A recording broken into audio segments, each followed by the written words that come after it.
गरीब भाई की अमीर बहन। किशोर और पिद्दी दो भाई बहन थे। पिद्दी बहुत खर्चीले स्वभाव की थी। वो जितना कमाती अपने ऐशो आराम में पैसे उड़ा दिया करती। लेकिन किशोर समझदार था, घर को साथ लेकर चलना जानता था। अपनी बहन के जितना कमाता तो नहीं था, लेकिन फिर भी वो किसी तरह घर का खर्च चला लेता था। एक दिन पिद्दी किशोर से कहती है, किशोर तुम थोड़ा ज्यादा क्यों नहीं कमाते? मेरे दोस्त रोज मेरा मजाक उड़ाते हैं। अरे बहन, मैं कोशिश तो कर रहा हूँ। अच्छा सुनो, अगले महीने रक्षाबंधन है, मुझे सोने का हार चाहिए, इससे कम कुछ भी ना लूंगी। अरे दिला दूंगा बहन। किशोर को पूरी रात नींद नहीं आती। उसके दिमाग में बस ये चल रहा था कि उसकी माली हालत इतनी बिगड़ चुकी है, अब वो सोने का हार कहाँ से लाएगा।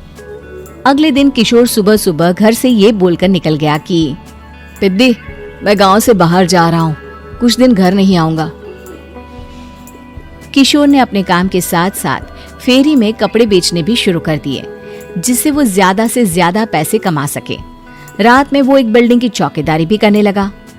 अपने काम से थोड़ा बहुत समय निकालकर बस कुछ घंटे की नींद ले पाता था। और कब वो कुछ दिन एक महीने में बदल गए और रक्षाबंधन भी आ गया, पता ही नहीं चला। लेकिन किशोर अभी तक घर वापस नहीं लौटा। जहां वो काम करता था, पिद्दी के नाम का गुल्लक रखा हुआ था। किशोर ने उस गुल्लक को फोड़ा और सारे पैसे इकट्ठा करके एक सोने का हार खरीद लिया। घर में पिद्दी किशोर का इंतजार कर रही थी। तभी किशोर आता है। कहाँ चले गए थे? 4 दिन का कहा था और 1 महीने से पता नहीं कहाँ गायब हो गए थे। मैंने बस एक हार मांगा था और तुमने तो घर ही छोड़ दिया। अरे मुझे थोड़ा काम मिल गया था। कुछ नहीं, सब समझती हूँ, बहाने थे तुम्हारे। अपनी बहन के लिए इतना भी नहीं कर सकते, कैसे भाई हो? चलो यहाँ बैठो, राखी बांधती हूँ। पिद्दी ने किशोर को राखी बांधी। वैसे ही किशोर ने अपनी बहन के हाथ में सोने का हार रख दिया। उसकी खुशी का कोई ठिकाना नहीं था। वो मिठाई खिलाए बिना ही नेकलेस लेकर चली गई और शीशे के सामने अपने गले में हार रखकर देखने लगी। किशोर ने लड्डू उठाया और खुद ही खा लिया।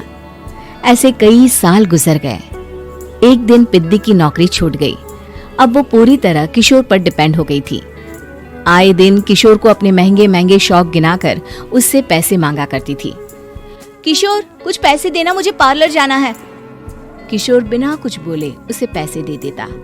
ये क्या, 500? अरे इतने में तो मुझे पार्लर में एंट्री मिलेगी बस। अच्छा देता हूँ ना ज्यादा। अरे कैसे भाई हो, अपनी बहन के लिए इतना भी नहीं कर सकते। किशोर ने जेब से 2000 का नोट निकाला और उसे दे दिया। किशोर गरीबी में रह लेता था, लेकिन अपनी बहन को कभी कोई कमी नहीं होने देता था। बेटा, पिद्दी तुम्हारी बहन है, उसे कभी किसी चीज की कमी मत होने देना और उसका ध्यान रखना, क्योंकि भाई का फर्ज होता है अपनी बहन का ध्यान रखना। किशोर ने माँ की कही ये बात हमेशा के लिए याद कर ली थी। शायद माँ की इसी बात की वजह से किशोर पिद्दी की हर जिद पूरी करता चला आ रहा था। किशोर, आज मैं अपने दोस्तों के साथ पार्टी करने जा रही हूँ, मुझे कुछ पैसे दो ना।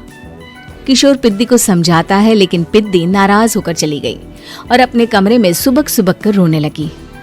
किशोर अपनी जेब से कुछ पैसे निकालता है और पिद्दी को दे देता है। किशोर खुद कभी अच्छे कपड़े नहीं पहनता, लेकिन पिद्दी को राजकुमारी की तरह रखता। पिद्दी के जाने के बाद किशोर अपने काम पर निकल गया। एक तरफ पिद्दी अपने दोस्तों के साथ मस्ती कर रही थी, तो वहीं दूसरी तरफ किशोर पैसे कमाने के लिए कड़ी मेहनत कर रहा था। कुछ और दिन ऐसे ही बीत गए। एक दिन पिद्दी एक लड़के को लेकर घर आई और उसे किशोर से मिलवाया। किशोर, मुझे इस लड़के से शादी करनी है, लेकिन इनके मम्मी पापा बोल रहे हैं कि उनको दहेज में एक कार चाहिए, तभी वो मेरा और पंकज का रिश्ता कबूल करेंगे। लेकिन बहन, कार खरीदना कोई सब्जी खरीदने के बराबर तो नहीं है। अरे कैसे भाई हो तुम, अपनी बहन के लिए इतना नहीं कर सकते? देखो, मैं ज्यादा इंतजार नहीं कर सकती, तुम्हें 1 साल में मेरे लिए कार खरीदनी ही होगी। अच्छा पंकज, एक काम करो, कल तुम अपने माता पिता को घर बुला लो, मैं उनसे तुम्हारे और पिद्दी के रिश्ते की बात कर लेता हूँ। अगले दिन किशोर के छोटे से घर में पंकज और उसके माता पिता आते हैं। बेटा, तुम्हारी बहन ने हमारी शर्त तो बता ही दी होगी। जी। बेटा, तुम तो इतने छोटे घर में रहते हो, दहेज कहाँ से लाओगे? मैं अपनी बहन की खुशी के लिए सब कुछ कर सकता हूँ। पंकज और पिद्दी का रिश्ता तय हो जाता है। किशोर अब अपनी क्षमता से 4 गुना ज्यादा काम करने लगता है। सुबह सबके घरों में न्यूज़पेपर फेंकता, दिन में मजदूरी करता और रात में चौकीदारी करता। खूब मेहनत करके किशोर ने अपनी बहन की शादी के लिए पैसे जुटा लिए। उसने अपनी बहन के लिए कार खरीद ली। जब वो पिद्दी के ससुराल वालों से मिलने गया तो उन्होंने किशोर से और पैसों की मांग की। इस बार किशोर हार चुका था। पिद्दी, माफ करना, मैं तुम्हारी शादी उस लड़के से नहीं कर सकता। वो लालची लोग हैं, उन्हें सिर्फ पैसों से मतलब है। देखो किशोर, मैं पंकज से ही शादी करूंगी। क्योंकि पिद्दी ने तो किशोर की बात न मानने की जैसे कसम खा रखी थी। किशोर ने पंकज को घर बुलाया। पंकज, तुम अपने माता पिता को समझाते क्यों नहीं हो? भैया, वो हमारी शादी के लिए मान गए, मेरे लिए तो यही बहुत बड़ी बात है। हम एक काम कर सकते हैं, दहेज की रकम में से कुछ पैसे मैं आपको दे देता हूँ। अरे लेकिन समाज वाले क्या कहेंगे? अरे जब दुनिया को पता चलेगा तब ना। अच्छा, कुछ पैसे मैं अपने मालिक से कर्ज में ले लेता हूँ। कुछ पैसे पंकज देता है, कुछ वो कर्जा लेता है और अपनी उम्र भर की कमाई वो अपनी बहन की शादी में लगा देता है। आखिर में पंकज और पिद्दी की शादी हो जाती है। पिद्दी की विदाई के बाद किशोर बिल्कुल अकेला पड़ जाता है। अब उसका कमाने में भी मन नहीं लगता। उधारी वाले रोज घर में आकर बैठ जाते हैं। अरे किशोर, अब तो पिद्दी की शादी को 5 साल हो गए, अब तो हमारा पैसा लौटा दो। चाचा, पिद्दी के जाने के बाद किसी भी काम में मन नहीं लगता। अरे तो हमारा पैसा कैसे वापस मिलेगा? जी, कुछ करता हूँ मैं। किशोर के ऊपर बहुत सा कर्जा चढ़ गया था, इसलिए उसने तय किया कि वो ये घर बेचकर सबके पैसे लौटा देगा। अगली सुबह शहर के किसी साहूकार को उसने अपना घर बेच दिया और सबके पैसे लौटा के वो गांव छोड़कर चला गया।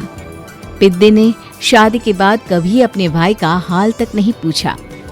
किशोर को फर्क नहीं पड़ता था, बस ससुराल में उसकी बहन खुश है ये जानकर उसे खुद की खुशी मिलती थी और ये सोचकर कि उसने माँ से किया हुआ वादा पूरा कर दिया।